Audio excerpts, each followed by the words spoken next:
کام اس میں سیکھے خواتین دین کے، کیا خوب ہے یہ سلسلہ دین اور خواتین اعوذ باللہ من الشیطان الرجیم، بسم اللہ الرحمن الرحیم۔ الحمدللہ الذی ہدانا لہذا وما کننا لنہتدی لولا ان ہدانا اللہ، یعنی تمام تعریفیں اللہ رب العزت کے لیے ہیں جس نے ہمیں ہدایت کی راہ دکھائی، اور اگر اللہ ہمیں ہدایت کی راہ نہ دکھائے تو ہم کچھ بھی کر نہ پائیں۔ تمام تر درود و سلام ہوں اللہ کے حبیب سید الانبیاء امام الانبیاء حضور جان عالم صلی اللہ تعالی علیہ وآلہ وسلم پر۔ السلام علیکم ورحمۃ اللہ وبرکاتہ۔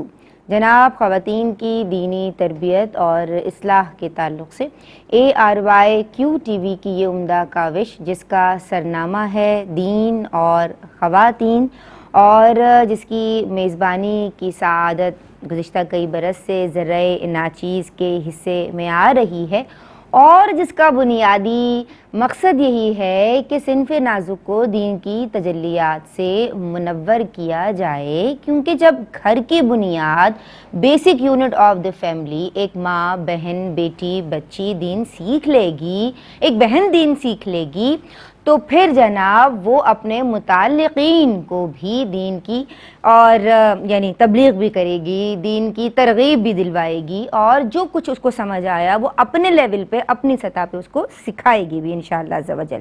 بات ہو رہی ہے جناب اللہ تبارک و تعالی کی بنائی ہوئی اس حسین کائنات کے تعلق سے، اس حسین دنیا کے تعلق سے۔ اس دنیا میں پروردگار نے حضرت انسان کو بھیجا اور اس کے لیے نفع بخش چیزیں یعنی اویلیبل کر دیں، مہیا کر دیں، موجود ہیں۔ اب یہ نفع بخش چیزیں جو اللہ تبارک و تعالی نے انسان کے لیے پیدا فرمائی ہیں، جناب ان کا جو حصول ہے وہ بھی حلال اور طیب طریقے سے ہونا چاہیے۔ پھر اللہ تبارک و تعالی کے حبیب کی وساطت سے جو دین اسلام ہمیں پیارا پیارا دین ملا ہے، اس میں واضح احکام موجود ہیں کہ یہ اشیاء حلال ہیں اور یہ حرام ہیں۔ ہم بات کر رہے ہیں حلال اور حرام کے تعلق سے۔ حلال کے عوام الناس جیسے کہ جانتی بھی ہے کہ جو جائز ہے اور شریعت کی نگاہ میں جس کی اجازت ہے کہ آپ اسے استعمال کر سکتے ہیں، اور جس کے لیے ممانعات موجود ہے وہ حرام ہے۔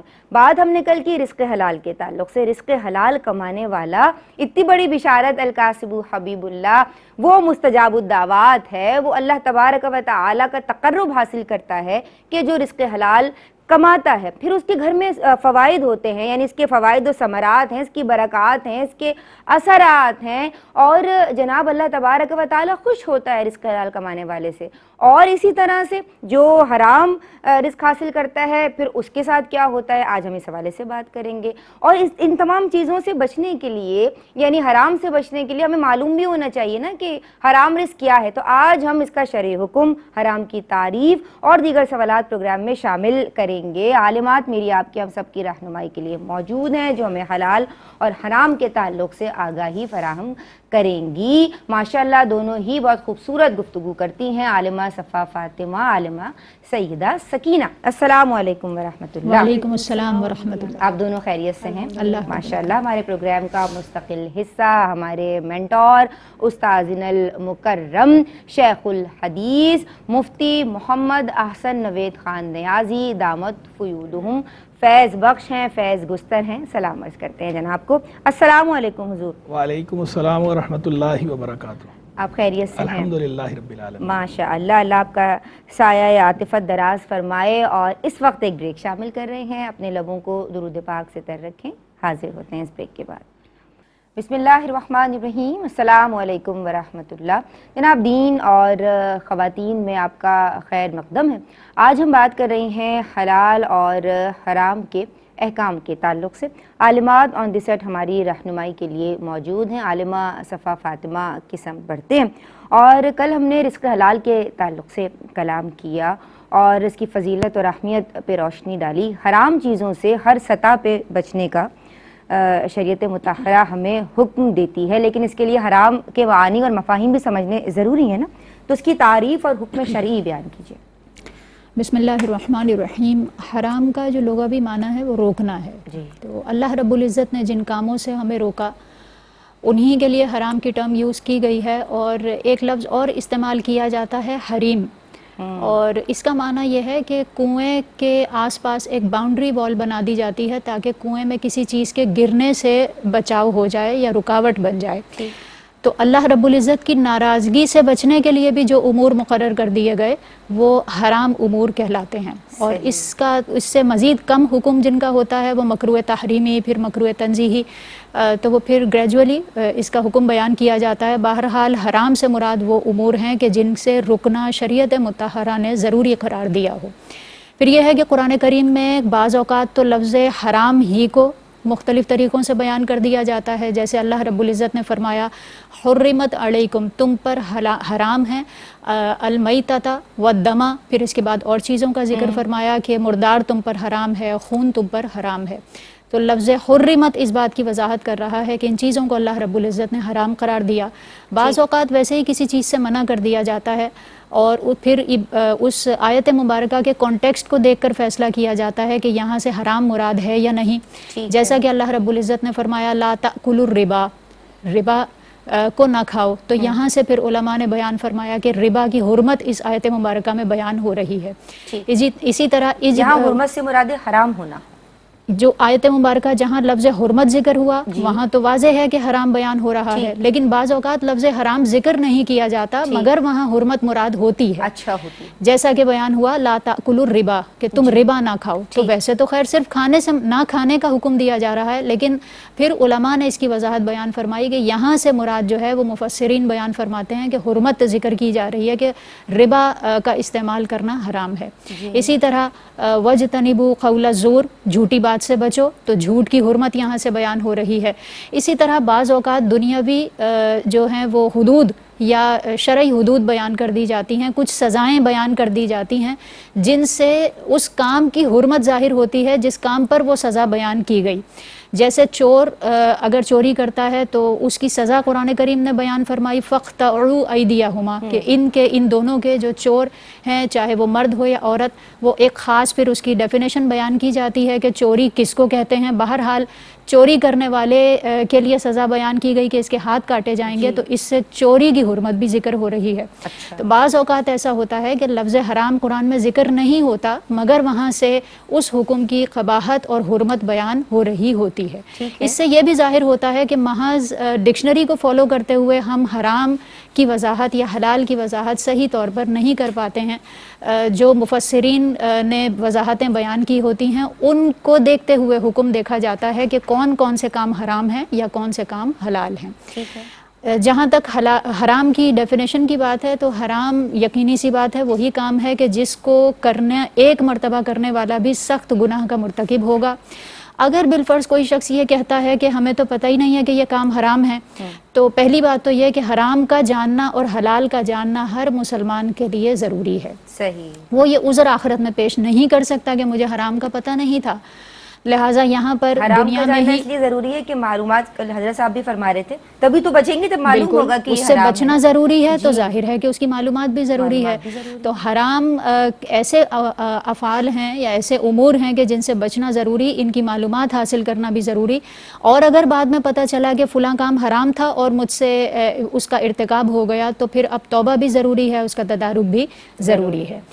نبی کریم علیہ الصلوۃ والسلام نے ارشاد فرمایا ان الحلال بین و ان الحرام بین، حلال بھی بالکل واضح ہے شریعت میں، حرام بھی بالکل واضح ہے، وبینہما مشتبہات، اس کے دوران کچھ مشتبہ امور ہیں، یعنی کچھ مکروہ امور بھی ہوتے ہیں جن کو اکثر لوگ نہیں جانتے۔ بہرحال جو مکروہ سے بچ جائے گا اس کے لیے حرام سے بچنا آسان ہوگا۔ تو حاصل کلام یہ ہے کہ شریعت مطہرہ نے حرام کی یہاں سے جو ہے وہ وضاحت اور زیادہ یہاں پر بیان ہو رہی ہے کہ مکروہ امور جن کا حکم حرام سے ہلکا ہے اس سے بھی بچنے کا حکم دیا جا رہا ہے تاکہ انسان اپنے دین اور اپنی عزت کی حفاظت کر سکے۔ تو حرام سے بچنا بدرجہ اولا ضروری ہے۔ اولا، جی بالکل، ماشاءاللہ بڑی اچھی گفتگو ہے۔ کالر ہمارے ساتھ ہیں، السلام علیکم۔ جی وعلیکم السلام ورحمۃ اللہ۔ جی پیاری بہن، کیا نام ہے اور کیا سوال ہے؟